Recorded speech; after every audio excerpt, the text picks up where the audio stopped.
We want to welcome everybody to the J&J Show, sponsored by Milton Industries, the family of companies under Milton, Z-Line by Milton, LTI by Milton, Promax by Milton, and we don't have our banner updated yet, but they've also added now Steck by Milton. And so we're so appreciative of them. Milton just does a great job taking care of us and sponsoring this show so we can reach out and share all the new tools, technology, and training that's available in our industry. First, we want to introduce Kevin McCartney. He's been waiting online. So let me introduce Kevin. 48 plus years as technician, trainer, author, editor, consultant, engineer, manager. He's SAE, subject matter expert and panelist. We all know what SAE is for our industry. He's NASTA, subject matter expert and curator. He's an ASE subject matter expert, 5-time Ford CTP award winner, co-author of the original OBD2 proposal. We all know what that is so that everybody can, all the tools and stuff can talk the same way to the vehicles. State appointed master instructor trainer. And of course, he's members with ASA, AASP, ASC in California, IATN, PVTN, DN, ECT. Oh, that just means etc. And on and on. And on and on. But we're so pleased to have Kevin here because there's a lot of talk in the industry now. Last month, the big deal was about oil viscosities and the different viscosities and stuff. And this month, the big talk has been about brake fluid. And we all know that we reach over and we grab a can of or bottle of .3, .4, or .5, depending on if we got a race car in the shop or we got a European car. And we're not really understanding that a lot of that has changed as far as series. And so we invited Kevin on to help explain it. And Kevin actually sent me a 38-page deal explaining, and he's going to go into it and show. Of course, we know the viscosities, like the boiling points and stuff, but we don't always know. And he's got on here what on demand says, what all data says, and he's going to explain it. And because a lot of the vehicles and Kevin can tell us is, Honda's gone to like 3 years on changing out the brake fluid, and some of the other ones are 5 years. But because of the technology that's in the ABS systems and in the ADAS systems, it's very important that these work. And the second part of that is it's very important to keep you out of the court. Yes. That's what Kevin's going to talk to us. So long introduction to Kevin. Go ahead and I think he's going to try to share his screen. Got to understand, industry is full of standards, ISO, SAE, Department of Transportation, etc. We're used to Department of Transportation .3, .4, .5, .5.1. 5.1 is becoming a more popular fluid. You should see on your screen now an example of the different fluids. And for every DOT fluid, there is a mirrored or similar ISO 4925 category, and ISO 4925 is not stopped at what DOT does. They're going to some much thinner fluids to enable the ABS and analog systems to operate faster. We never looked at the viscosity of brake fluids before a few years ago, but this has become a real important deal since about 2002.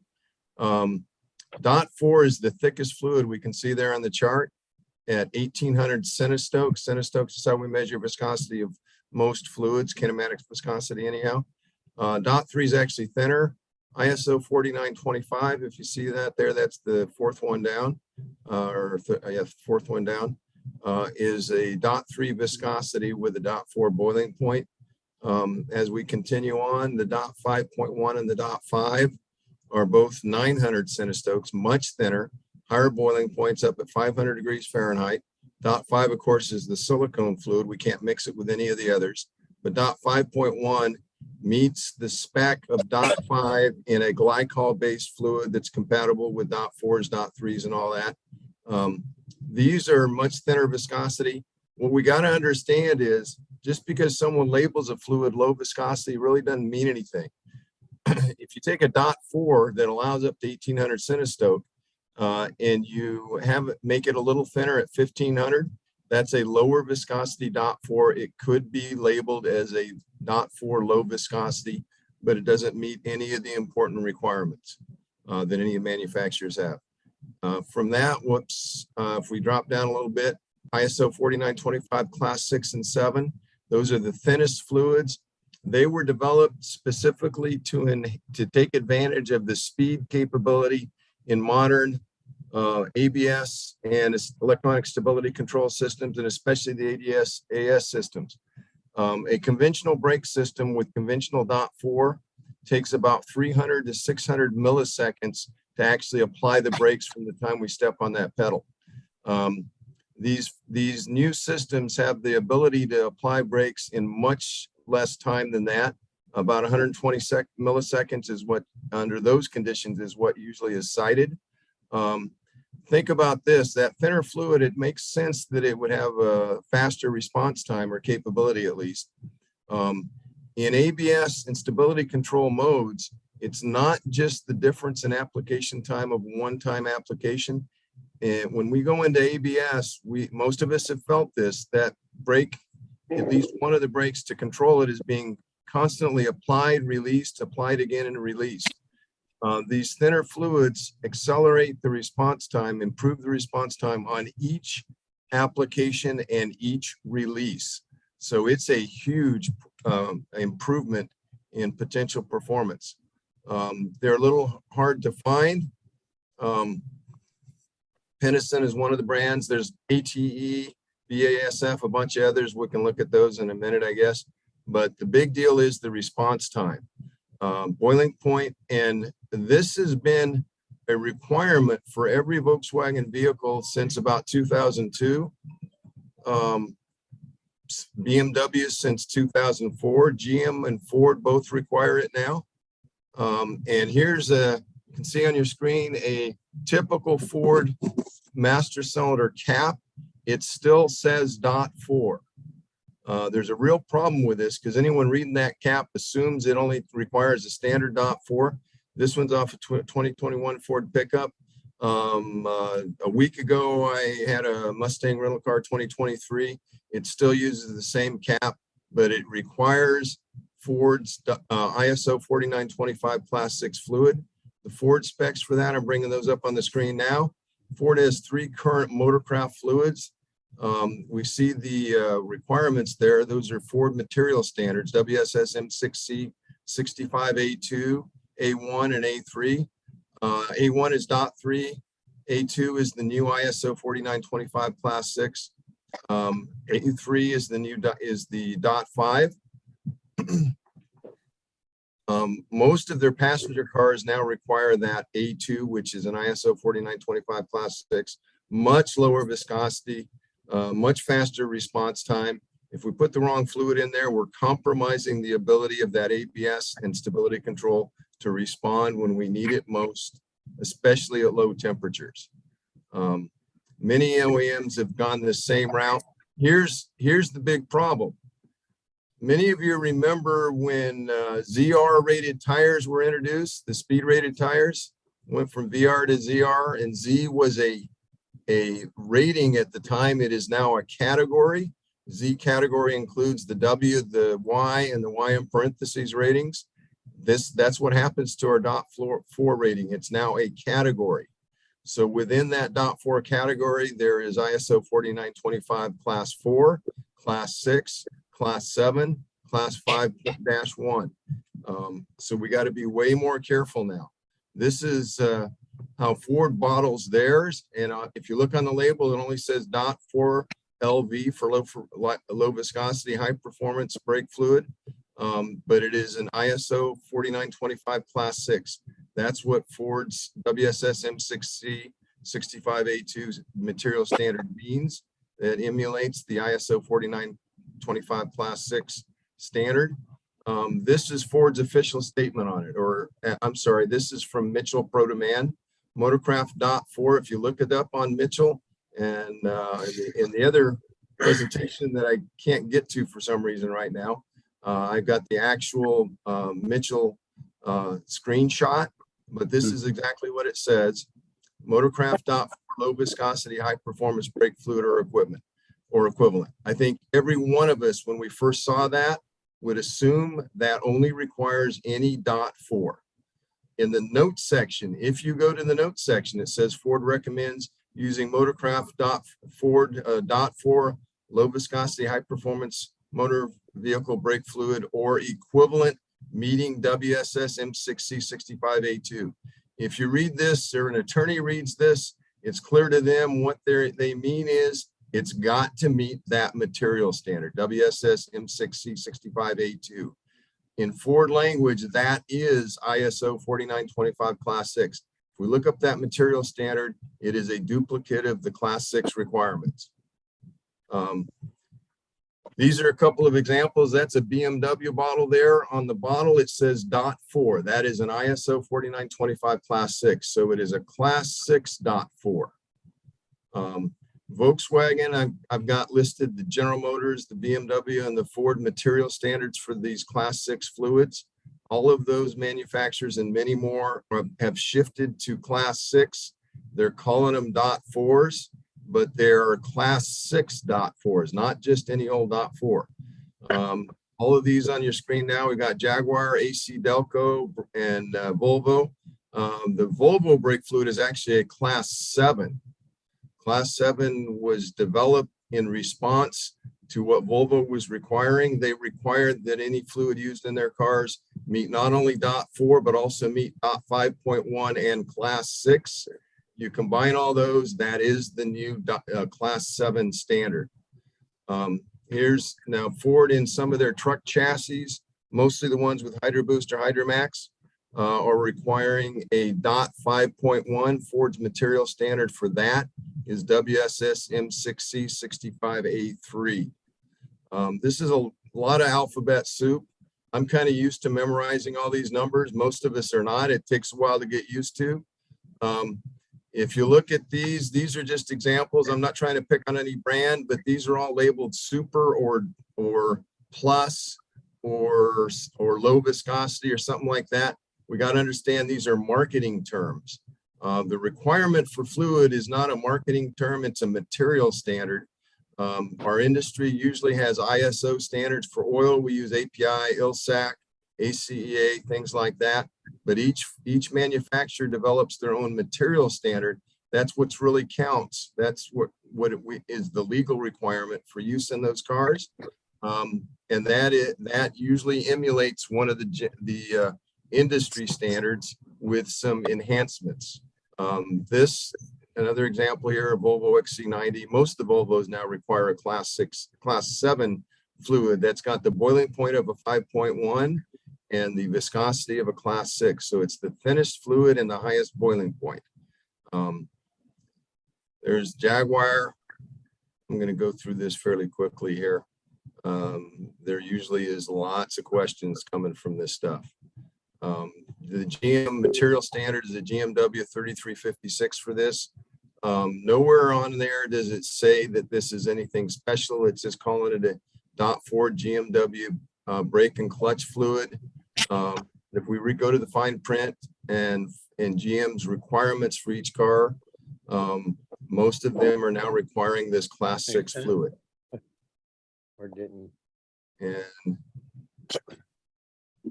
let's get through some of this. While we're on that, we need to kind of acknowledge that there have been other fluids in the past. The DOT5 silicone based, we don't want to mix it with anything. It's a fluid of its own spec. It's not necessarily miscible. And the seals in a lot of our brake systems won't necessarily tolerate it. The old mineral oils, it's still used by Citroen, and I think fairly recently Rolls-Royce has used it. This was a fluid used in a lot of old British cars. Again, we shouldn't be mixing this with any other fluids. Again, our brake fluids, what kind of complicates this even further, we've had some studies from SAE and a few others. This is National Institute of Standards and Technology and National Highway Traffic Safety Administration, talking about copper in fluids and moisture content in fluids. I'm going through this pretty quick, so we'll have some time for questions at the end here, hopefully. In fact, I may open this up pretty quick for questions just in case, if that works. Is that good with you guys, Jeff and Yeah, Jeff? yeah. John? I have Okay. a question, Okay. right off the bat is, how do we tell? In other words, like we've been using, like we stock probably 12 to 14 different types of coolant. So do we need to start stocking different, brake fluids? Because the ones you get at O'Reilly's, it just says .3, .4. It doesn't say all the deals like what you're showing here. Some will say .4 class 6. Toyota does that. Volkswagen does that. But if it doesn't specifically say, then it doesn't meet the spec. Also, you got to be really careful. Some guys have started to understand this and they read the label. They don't read carefully enough. One manufacturer, I'm not going to mention their name, but it's a brand we would all know and acknowledge and are familiar with. They're adding on their label that theirs meets not only .4, but also ISO 4925 class 4. Well, most people read that, they don't notice it says class 4, not class 6, and they think it would meet the class 6 standard. ISO 4925 has class 3, 4, 5-1, 6, and 7. So just because it says ISO 4925, that's not enough. You got to make sure it's the specific category. Now, the good news is anything that meets class 7 also meets class 6, class 5-1, and class 4 and class 3. So class 7 is backwards compatible to all of those other common glycol-based fluids. So I'm mute. Exactly the question I had was, can we use a class 6 or 7 backwards? And Yeah. so in other words, why wouldn't we just buy the class 6 and put it in all vehicles? Right. It's a little harder to find, a little more expensive, but yeah. But you the certainly cost, can. Class cost- 6, cost But- doesn't matter if it's not your own car, you're selling the product to what it belongs in the car. Cost shouldn't come into effect for Correct. for and right now, the only one that I know of that requires class 7 is Volvo. So you could buy class 6. That's fairly easy to find if you're looking for it specifically.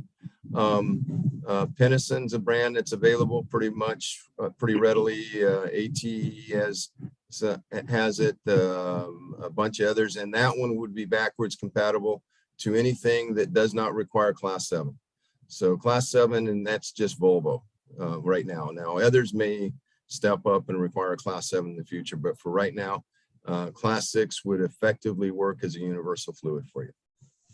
Is there any reason that some of these manufacturers dropped their maintenance schedule on brake fluids or extended it? Is that just to get them out of the warranty period? Or because I know Honda used to require it, every 12,000 miles years ago. Yeah, And- well, there was a trend to extend the intervals quite a bit. And then they started realizing that there were problems with the copper, and that's been misrepresented a bit. There's some SAE papers and some this National Highway Traffic Safety Administration paper on the copper content. Copper was used in the old Bundy tubes for older brake systems.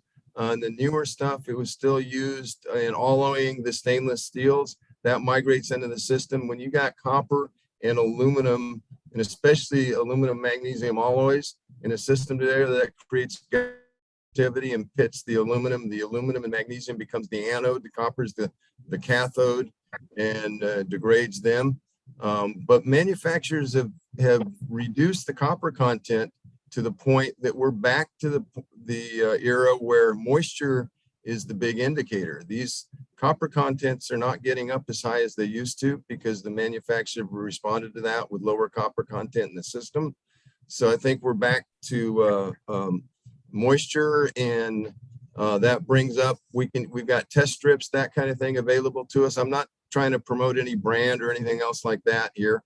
I've just found some pictures, but these are the kind of testers that test nucleic boiling point.